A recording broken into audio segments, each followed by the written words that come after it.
आणि आता गावाकडच्या बातम्यांचा घेऊयात वेगवान आढावा।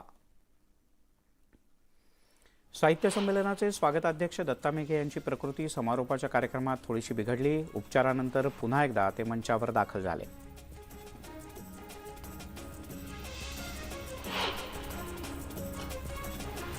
कोकणामध्ये लोककलेची समृद्ध परंपरा आहे। कोकणात पर्यटनाचा वारसा तसंच पर्यटनाच्या अमर्याद संधी सुद्धा आहेत। यासाठीच कोकण विकास प्राधिकरण स्थापन करण्याचा शासनानं निर्णय घेतला। या माध्यमातून संपूर्ण कोकणाचा कायापालट कालबद्ध रीतीने होऊ शकतो, यासाठी सरकार प्रयत्नशील आहे। रत्नागिरीतील बहुजन ओबीसी समाजाला त्यांच्या हक्कांपासून वंचित ठेवण्याचं काम राजकीय मंडळींनी केल्याचा आरोप वंचित बहुजन आघाडीने केला।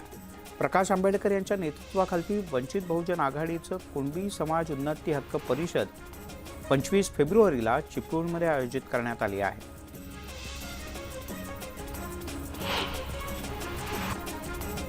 बोंडारवाडीतील धरणाच्या रखडलेल्या प्रश्नामुळे शेतकरी आणि ग्रामस्थांचं मोठं नुकसान झालं आहे। या प्रश्नाच्या संदर्भात शासनानं प्रतिसाद दिला नाही तर 54 गावातील ग्रामस्थ शेतकरी मंत्रालयावर पदयात्रा काढणार असल्याचा इशारा श्रमिक मुक्ती दलाचे प्रणेते डॉक्टर भारत पाटणकर यांनी दिलाय।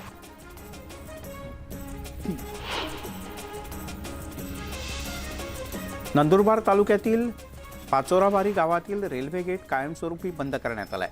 या गावात गेल्या अनेक दिवसांपासून रेल्वेच्या अंडरपासचं काम सुरू होतं। हे काम पूर्ण झाल्यानं गावातून जाणारा रेल्वे गेट कायमचा बंद करण्याचा निर्णय रेल्वे प्रशासनानं घेतला।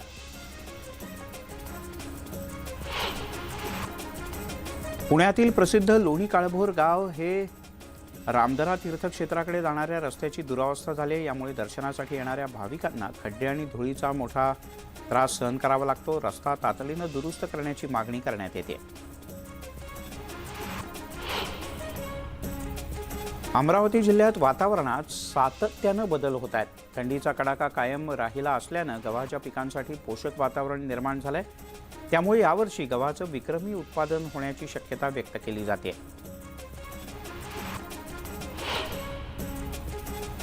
राष्ट्रीय मूल निवासी बहुजन कर्मचारी संघाच्या वतीनं जळगावमध्ये एक दिवसीय जिल्हा प्रशिक्षण शिबिराचं आयोजन करण्यात आलं होतं। न्याय हक्क आणि अधिकारांच्या बद्दल या शिबिरामध्ये मार्गदर्शन करण्यात आलं।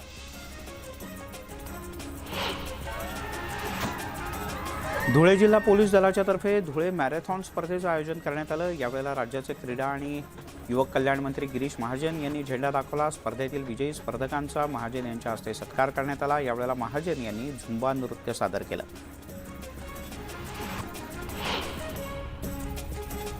बीडच्या माजलगावच्या मोठेवाडी ग्रामपंचायतीत मोठा खरेदी घोटाळा समोर आलाय। 450 रुपयांचं वॉश बेसिन 67,000 रुपयांना दाखवण्यात आलंय।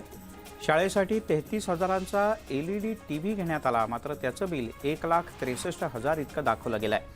या सगळ्या घोटाळ्याची चौकशी करून दोषींवर कठोर कारवाई करण्याची मागणी करण्यात येते।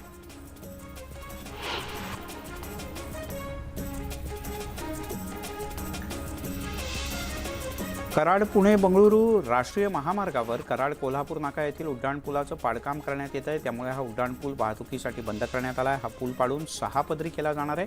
यासाठी 550 कोटी रुपये खर्च अपेक्षित आहे।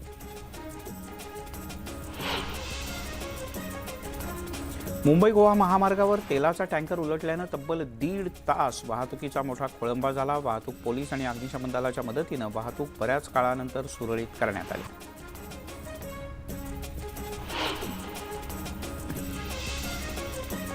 औरंगाबादमध्ये विनापरवाना रुग्णालय चालवणाऱ्या एका दाम्पत्याचा पर्दाफाश करण्यात आलाय। गेल्या 3 ते 4 वर्षांपासून अवैध गर्भपात केंद्र इथे सुरू होतं। याची आरोग्य विभागाला कशी माहिती नव्हती असा प्रश्नही या निमित्तानं आता उपस्थित केला जातोय। बीडमध्ये धनदांडग्यांनी तब्बल 4.5 कोटींची पाणीपट्टी थकवल्याचं समोर आलंय। डिसेंबर अखेरपर्यंत 2.5 कोटी रुपये सामान्य नागरिकांचे कररूपात भरले गेले। सामान्यांवर सक्ती करणाऱ्या पालिकेनं धनदांडग्यांकडून सुद्धा सक्तीनं करवसुली करावी अशी मागणी आता सर्वसामान्य नागरिक करत आहेत।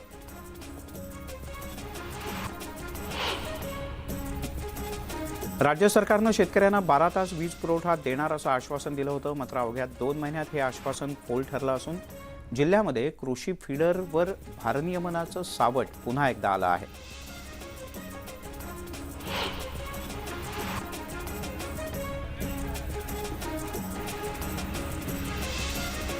यंदाच्या अर्थसंकल्पात रेल्वेची भाडेवाढ केलेली नसल्यानं प्रवाशांना मोठा दिलासा मिळाला आहे. मात्र मराठवाड्यातील तसंच औरंगाबादचे रेल्वे प्रश्न, मागण्या आणि प्रस्ताव वर्षानुवर्ष कागदावरतीच आहेत. याबद्दल मात्र काहीशी नाराजी आहे. धुळ्यामध्ये मॅरेथॉन स्पर्धेच्या उद्घाटनाला आलेल्या क्रीडा मंत्री गिरीश महाजन यांनी पोलीस मैदानात स्वच्छता मोहीम राबवली. गिरीश महाजन यांनी संपूर्ण पोलीस ग्राउंडमध्ये पडलेला कचरा उचलला. दरम्यान अशाच पद्धतीनं स्वच्छता मोहीम राबवल्यास कचऱ्याची समस्या दूर व्हायला वेळ लागणार नाही, असं महाजन यांनी म्हटलं.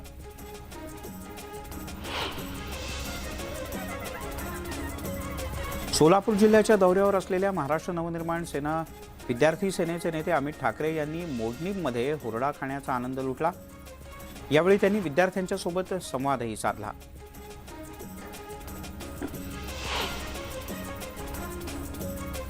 ठाकरे पक्षाचे बाळापूरचे आमदार नितीन देशमुख यांना जिवे मारण्याची धमकी देण्यात आली आहे. 2 वेगवेगळ्या फोन नंबरवरून नारायण राणे आणि नितेश राणे यांचं नाव घेऊन ही धमकी देण्यात आल्याचा आरोप करण्यात येतोय. नितीन देशमुख यांनी अशा प्रकारचा थेट आरोप केला आहे.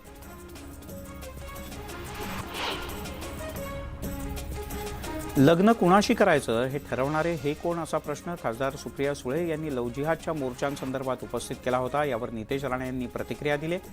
सुप्रिया सुळे यांनी वेळ आणि ठिकाण सांगावं, मी त्यांना पुरावे देतो, तेव्हा त्यांचं मतपरिवर्तन नक्कीच होईल, असा विश्वास नितेश राणे यांनी व्यक्त केला. इंदापूर तालुक्यातील बावडा गावामध्ये शिवप्रेमी आणि भारतीय जनता पक्षाच्या कार्यकर्त्यांनी जितेंद्र आव्हाड यांचं पोस्टर जाळून त्यांचा निषेध नोंदवला. आव्हाड यांनी शिवरायांबद्दल केलेल्या वक्तव्यानंतर त्यांचं पोस्टर जाळण्यात आलं.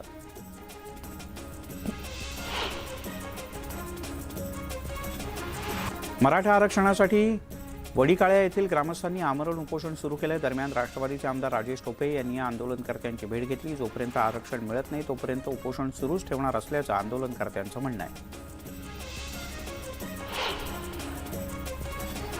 मालेगाव शहरातील छत्रपती शिवाजी महाराजांचा पुतळा आणि शिवतीर्थ परिसराची दुरावस्था झाली आहे. त्यामुळे या परिसराचं सुशोभीकरण करण्यात यावं अशी मागणी मालेगावकर विधायक समितीच्या वतीनं करण्यात आले. या आंदोलनात विविध सामाजिक संघटना देखील सहभागी झाल्या होत्या.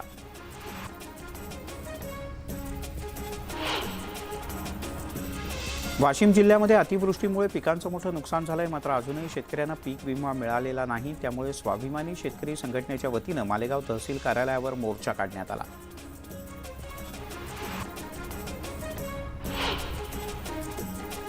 पालघरमध्ये मुंबई वडोदरा द्रुतगती महामार्ग उत्खनन आणि भरावासाठी सुरू असलेल्या कामामुळे परिसरातील घरांचं मोठं नुकसान होत आहे. दरम्यान डहाणूतील गंजाड येथील नुकसान झालेल्या घरांचं खासदार राजेंद्र गावित यांनी पाहणी केली आणि तातडीनं या संदर्भात पाठपुरावा करणार असल्याचं आश्वासन दिलं.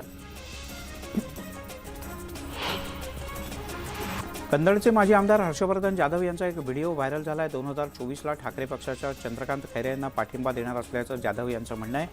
याशिवाय चंद्रकांत खैरे, हर्षवर्धन जाधव हे धार्मिक कार्यक्रमात एकत्र आल्यानं पुन्हा एकदा राजकीय वर्तुळात चर्चांना उधाण आलंय. निवडणुका म्हटल्या तर त्या बिनविरोध होण्याचा संबंध येत नाही. त्यांनी पंढरपूरची, कोल्हापूरची आणि देगलूरची निवडणूक बिनविरोध होऊ दिली नव्हती. शेवटी ही लोकशाही आहे. जनतेला ज्यांना निवडून द्यायचं आहे त्यांना निवडून देता येण्याचा अधिकार आहे, असं अजित पवार यांनी म्हटलंय. तेलंगणाचे मुख्यमंत्री के चंद्रशेखर राव यांनी नांदेडमध्ये जाहीर सभा घेतली. यावेळेला त्यांनी अबकी बार किसान सरकारचा नारा या सभेत दिला. देशात शेतकऱ्यांचं सरकार सत्तेत यायला हवं, असं त्यांनी म्हटलं.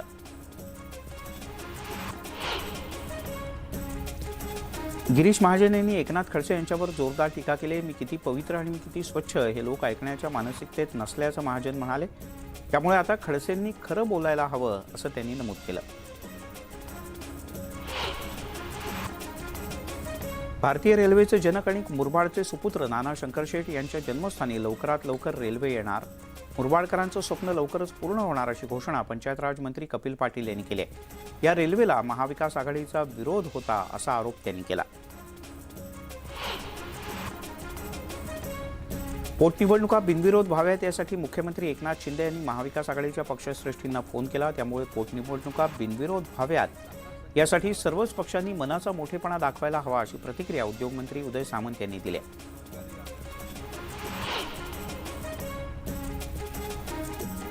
महाबळेश्वरमधली स्ट्रॉबेरी वर्ध्यात पिकवली जाते. केंद्रीय मंत्री नितीन गडकरी यांनी या स्ट्रॉबेरीचा आस्वाद घेतला। साहित्य संमेलनात ग्रंथदालन परिसरात स्ट्रॉबेरीचा स्टॉल लावण्यात आलाय।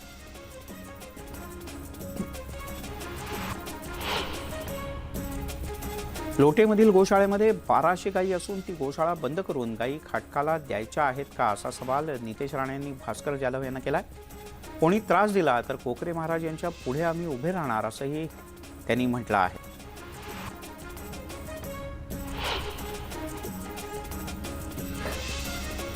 अहमदनगरमध्ये खासदार सुजय विखे पाटील यांच्या लोणी व्यंकनाथ इथल्या उद्घाटन कार्यक्रमात राष्ट्रवादी आणि भाजपच्या कार्यकर्त्यांमध्ये चांगलीच बाचाबाची झाली। दोन्ही पक्षाचे कार्यकर्ते एकत्र आल्यानं कार्यक्रम नेमका कोणाचा असा प्रश्न पडला होता आणि त्यातच हा गोंधळ झाला। धार्मिक मोर्चाबद्दल सुप्रिया सुळे यांनी चिंता व्यक्त केली। हे मोर्चे आपल्यावर धार्मिक बंधनं घालू पाहत आहेत। लग्न कोणाशी करायचं हे ठरवणारे हे कोण, असा प्रश्न सुळे यांनी विचारला। तर लव जिहाद या शब्दाचा अर्थ कुठल्याही डिक्शनरीत नाही, मी चर्चा करायला तयार आहे, असं आव्हान सुप्रिया सुळे यांनी दिलंय।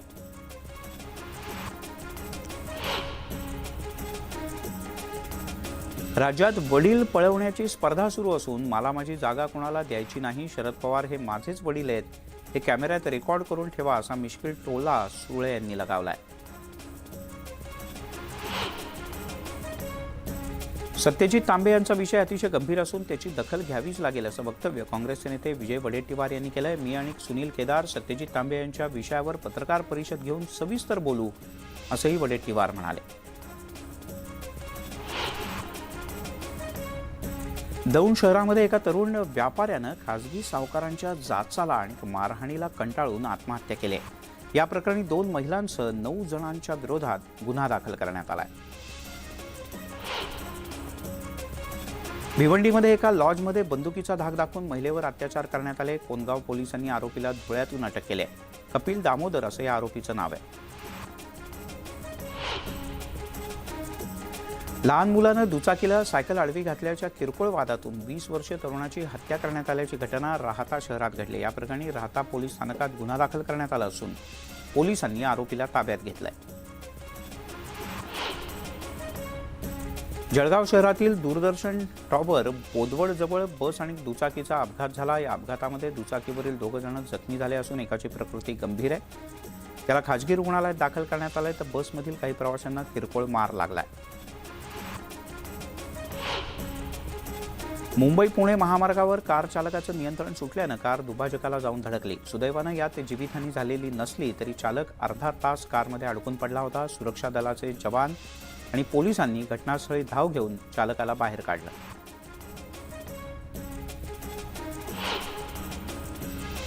डहाणू कासा नाशिक मार्गावर 2 बाईकची समोरासमोर धडक झाली। अतिशय भीषण असा हा अपघात झाला। यात 3 जण गंभीररित्या जखमी झाले। शेगाव संग्रामपूर रस्त्यावर एका अज्ञात वाहनाच्या धडकेमध्ये एका महिलेचा मृत्यू झाला। दरम्यान या महिलेच्या मृत्यूची चौकशी व्हावी अशी मागणी कुटुंबियांच्याकडून करण्यात येते।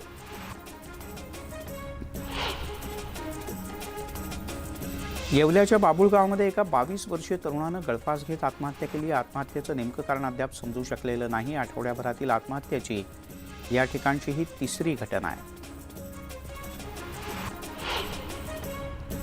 पिंपरी चिंचवडमध्ये गायींना गुंगीचं इंजेक्शन देऊन तस्करी करणाऱ्या टोळीला पोलिसांनी अटक केली। ही टोळी गायींची तस्करी करून गोमांस विकत होती। या प्रकरणी दिघी पोलिसांनी मोनिश कुरेशीसह 6 आरोपींना अटक केली। या कारवाईमध्ये 3 चारचाकी गाड्या, कोयते, नायलॉनच्या दोऱ्या, इंजेक्शन आणि विषारी औषधाची बाटली जप्त करण्यात आली।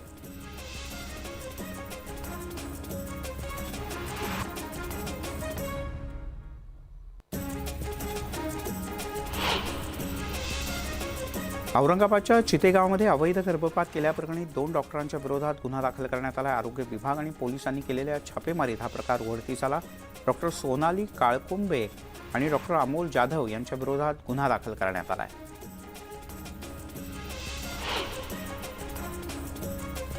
गोंदियामध्ये पुन्हा एकदा धान घोटाळा झालाय। गोरेगावमधील चिचगाव इथल्या धानाचा अपहार केल्याचा आरोप आहे। या प्रकरणी पोलिसांनी 3 संस्थांच्या विरोधात गुन्हे दाखल केले।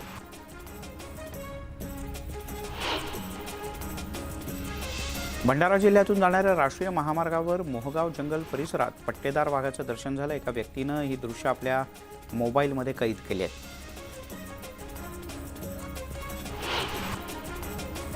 अमरावतीतल्या मेळघाट व्याघ्र प्रकल्पातून जाणारा खंडवा मार्ग इथे वाघोबाचं दर्शन झालं।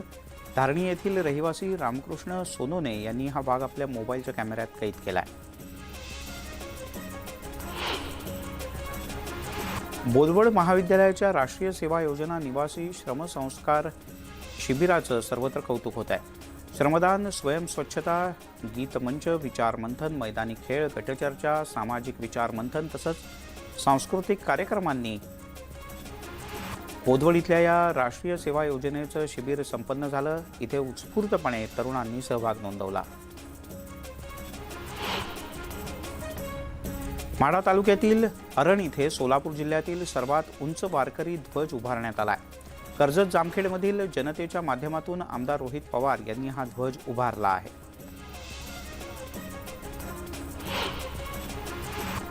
सिंधुदुर्गातील नाधवडेत बंड्या मांजरेकर मित्रमंडळ आयोजित भव्य राज्यस्तरीय बैलगाडा स्पर्धेचा शुभारंभ झाला। आमदार नितेश राणे, प्रमोद जठार यांच्या प्रमुख उपस्थितीत ही स्पर्धा रंगली। स्पर्धेसाठी विविध जिल्ह्यातून बैलगाड्या दाखल झाल्या असून यात 60 स्पर्धकांनी भाग घेतला।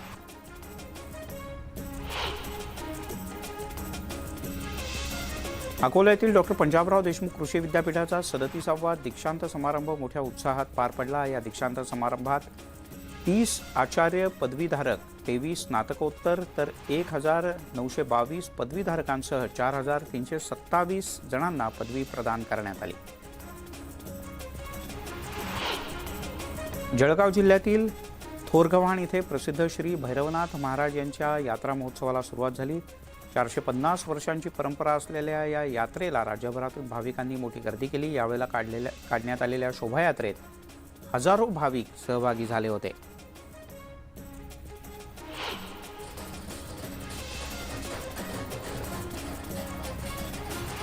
राष्ट्रसंत गुरु रविदास महाराज यांची 647वी जयंती बीड शहरात मोठ्या उत्साहात साजरी करण्यात आली। यावेळेला शहरातून भव्य रॅली काढली गेली।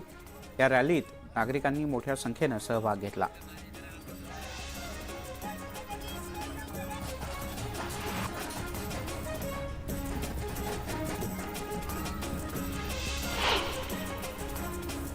गावाकडच्या बातम्यांमध्ये एक छोटासा ब्रेक, लगेचच परत येतोय।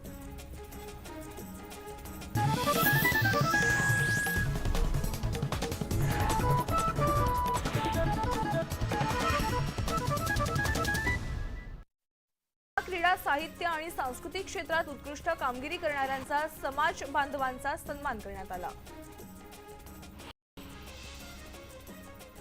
बीडच्या माजलगावच्या मोठेवाडी ग्रामपंचायतीत मोठा खरेदी घोटाळा समोर आलाय। 450 रुपयांचं वॉश बेसिन चक्क 67,000 दाखवण्यात आलंय। शाळेसाठी 33,000चे एलईडी टीव्ही घेण्यात आले, मात्र त्यांचं बिल 1,63,000 दाखवण्यात आलंय।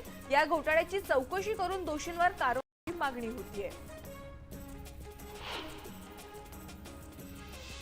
कराड पुणे बंगळुरू राष्ट्रीय महामार्गावरील कराड कोल्हापूर नाका येथील उड्डाणपुलाचं काम करण्यात येत आहे। त्यामुळे हा उड्डाणपूल वाहतुकीसाठी बंद करण्यात आला आहे। हा पूल पाडून 6 पदरी केला जाणार आहे। यासाठी 550 कोटी रुपये खर्च येणार आहे।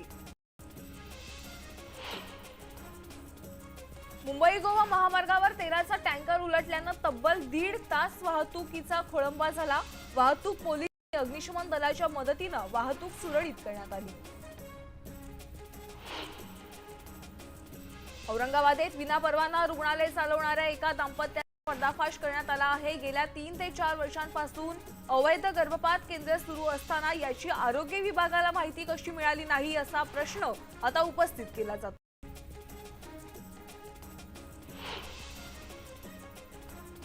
बीडमध्ये धनदांडग्यांनी तब्बल 4.5 कोटींची पाणीपट्टी थकवल्याचं समोर आलंय। डिसेंबर अखेरपर्यंत 2.5 कोटी रुपये सामान्य नागरिकांनी रूपात भरलेत। सामान्यांवर सक्ती करणाऱ्या पालिकेनं धनदांडग्यांकडून देखील सक्तीनं कर वसुली करावी अशी मागणी केली जाते।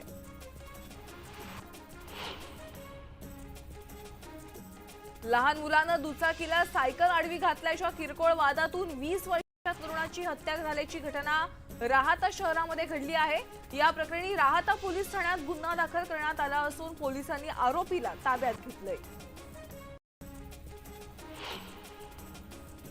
राज्य सरकारनं शेतकऱ्यांना 12 तास वीज पुरवठा देणार असं आश्वासन दिलं होतं, मात्र अवघ्या 2 महिन्यात ते आश्वासन फोल असून जिल्ह्यात कृषी फीडरवर भारनियमनाचं सावट पसरलं आहे.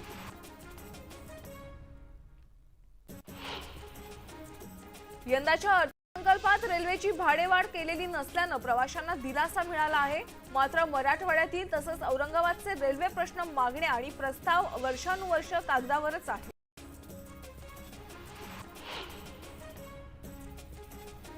शेगाव संग्रामपूर रस्त्यावर एका अज्ञात वाहनाच्या धडकेत एका महिलेचा मृत्यू झालाय. दरम्यान या महिलेच्या मृत्यूची चौकशी व्हावी अशी मागणी कुटुंबाकडून करण्यात येत आहे.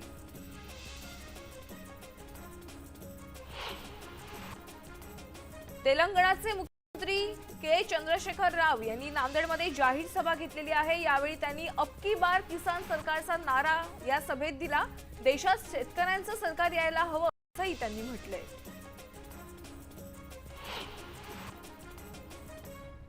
गिरीश महाजन यांनी एकनाथ खडसे यांच्यावर टीकास्त्र सोडलं आहे. मी किती पवित्र, किती स्वच्छ हे लोक ऐकण्याच्या मानसिकतेत नसल्याचं महाजन यांनी म्हटलंय. त्यामुळे आता खडसेंनी खरं बोलायला हवं असं महाजन यांनी म्हटलंय.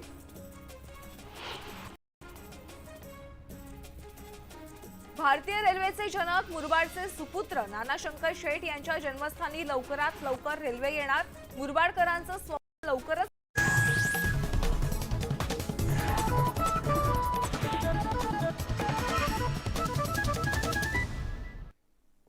आपण पाहताय गावाकडच्या बातम्या.